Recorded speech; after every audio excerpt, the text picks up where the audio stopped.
Welcome to Kaleidoscope. Let's talk. As we mull on elections and the history of this country that has brought us to where we are today, we bring to the fore 7 incidents that have shaped the history of Sri Lanka since independence. Each decade has a singular story that continually transformed our fellow citizens. The stage's theatre groups, Dear Children Sincerely, provokes thought, provokes discussion, and provokes a tour de force of post-colonial Sri Lankan history. With me today is director of the much acclaimed production, Dear Children Sincerely, Ruwanthie de Chickera, and she will delve a little deeper into her findings when putting this production together. Why did you think of highlighting these particular 7 incidences in your play? The whole thing started with the research and interviews with the generation born in the 1930s. And everybody that we interviewed, we asked them what were the turning points in each decade. And it was amazing because a lot of the people agreed on what the turning points were.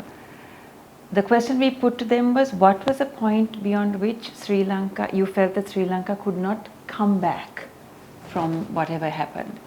And they all sort of unanimously picked independence in the 40s, Sinhala only in the 50s. In the 70s, they talked about the JVP, the uprising in 71. The 60s, there was a bit of a confusion about what, there were a few opinions about what happened in the 60s, but we finally found a wonderful story which we thought encapsulated a lot of things, and we've gone with that. 80s, of course, it was Black July. 90s, interestingly, it was a World Cup. And then in 2000, it was the end of the war. So, what were your findings in putting this play together? I realized that my hunch was right, which was there were really quite a remarkable generation. And I think they were sort of essentially socialists. They were also, so it was this New World Order. They were, born just around the world wars or before, pre-capitalism. So they thought very differently, I think, to how we think. And that was very refreshing. Their values, all of that was very interesting. What the surprise for me was how it was a kind of insight into how the human mind works. And all of them had very, very vivid memories of their youth. But as they got older, the passion they felt for these incidents was a little bit frayed. And towards the end, I felt, towards the latter decades, many of them had sort of given up hope and all were very cynical, which was actually really sad. What was challenging for you in listening to these stories? The sense of near misses, the sense that how is it possible when so many people wanted the right things for the country, how still did such horrible things happen, And we're talking about macro events in the play that we're about to perform. But you realize that it's these tiny things that come together and create these big situations. And yeah, it just made me feel a little bit helpless and a little bit hopeless about how even with the best of intentions of a lot of people, things can really go terribly wrong. You've used very iconic public personalities to tell their stories. Why did you choose them? In doing this project, we wanted to find people who had lived with passion, conviction. We were not looking for wrong or right or good or bad, just people who lived with conviction and passion in their lives. So obviously the people who had sort of escalated to the top to being public figures are people that I think we can agree lived with some amount of sort of determination. So Manori Muttetuagama, Ashley Halpe, A.T. Ariyaratne, Ediri Veerasingham, Bradman Veerakun, these are all people that immediately people said, oh, you have to talk to this person because they've had an extraordinary life. But we also did speak to some not so well known people as well.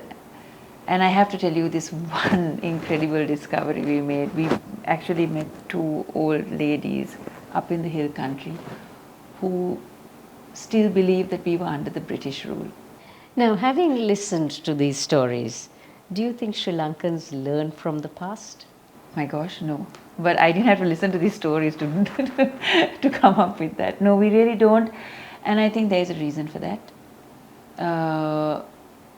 I knew it, but I saw it for the first time when we performed this play, Dear Children, Sincerely, 7 Decades of Sri Lanka, when we performed it for the first time to a hall full of students who got up and then asked me, what is 1983? You know, what's a JVP? Did this really happen? And then I realized, of course, none of this is taught in our history books. All of it is kept out, and now I'm beginning to think that it's kept out with a purpose. I think we don't really learn from the past because we don't know our past. So Sri Lanka as a nation harps about our 2,500-year history, our culture, but really when you look back, our history is not a pretty one. No, it's not. But having said that, it's not very different to other countries that have had the same experience as us. I think now when we look at the macro level sort of happenings in the world, 70, 75 years after colonization, I don't want to blame it all on that, but I do believe that there's a grand uprooting and a grand sort of a mass scale destabilizing of a country after it's been colonized for 400 years or more. And coming out of that, I think people are confused and they don't entirely know how to move forward. And I think in that confusion, in forgetting who we were, in trying to be something that we're not, in trying to fit in trying to fight each other, in the competition, all of that has contributed to a series of really unfortunate incidents, mistakes, violence, which has brought us to where we are. So it's a mess, and it's a pity that it is such a mess. But I must say this, after 2022, the Aragale in particular, I do feel that there's been a change in the public consciousness, especially amongst young people. And even though things are still difficult in the country, I do feel that there's a desire to educate oneself and pull oneself out of this sort of situation of being manipulated. And I have hope in that purpose and that determination that I see amongst young people. So with the project Dear Children Sincerely and the play, what is the message you want to give the younger generations? That they have to vote, that it's a sacred duty as citizens, whether they are invested in the country or not, whether their parents have told them that there's no future in this country and that they have to leave the country. And I know a lot of children are told this now, that there's nothing for you here, leave, and that's terrible. I believe that a country that does not have its young people invested in it is a country without a future.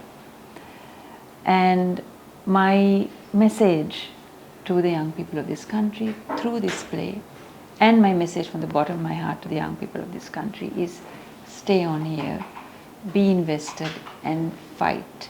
Fight for the country that you want to live in, and don't go to another country and try to make that, your future.